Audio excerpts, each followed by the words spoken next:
Hi everyone. So today I want to share a series of connections with God that I have had in everyday moments over the years.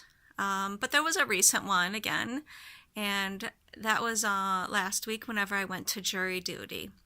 And I was thinking about it as I was getting ready to go. I thought, I'm just going to go sit down and I don't want to, really be talking to anybody. I'm going to be studying a book that I'm reading. And and then God prompted me and said, "Well, what if there's somebody there that I want you to invite to church, to Easter service?"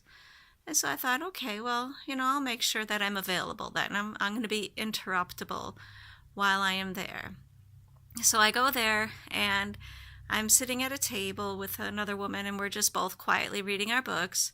And a guy comes and he sits down with us and eventually starts talking to us and just says, anybody know of any good churches in the area?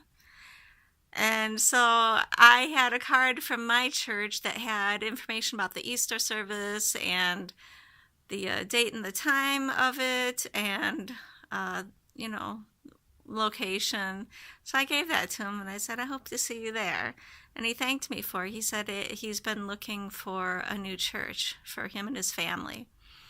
So that was one connection that I made with God recently. Another one was from years ago. I was thinking about a friend of mine who was going to be moving to another state. And I was thinking, I wonder if they'll need somebody to watch, their home for them while they try to sell it. And then I started imagining, me sitting there, house sitting their house for them.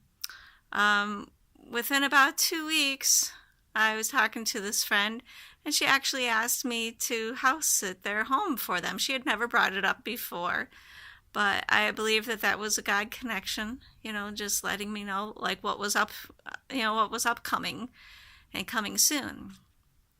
Then there was another time where I was talking with a friend and it was going in a more spiritual type of direction. And I was going to talk about something that I thought was controversial about experiences that people have had in their faith that I wasn't really too sure about. And then the Holy Spirit just kind of spoke to me and said, well, hey, wait a second, she might have had that experience. And so I didn't talk derogatory about it. And sure enough, she actually brought it up that she had that particular experience. And I was like, okay, well, good. I'm glad that I listened to that prompting of the Spirit. And I also wanted to share, it was my nephew who inspired me to have a YouTube channel. And so I talked to him a little bit about that over the weekend and told him, hey, if there's any connections that you make with God, you can let me know and then I'll share it on my YouTube channel. So he said, well, I've had one. He said one time I was playing a video game and, I just heard God speak to me. You can take them. You can win this. Just do this and that and you'll win. And he did it and he won. So that's his story. I said that I would share it, so I wanted to make sure that I did. So that's it for today. I just wanted to make sure that I share these regular moments of connection with God on a daily basis because they happen all the time. These aren't just occasional instances of connections with God, but these are regular everyday moments of connections with God, and I want to make sure that I share because those are important and they're easy to miss. And so we want to give credit to God whenever He is communicating with us, which is really all the time. We're just not always paying attention, including myself. Anyways, hope you have a good day. Bye.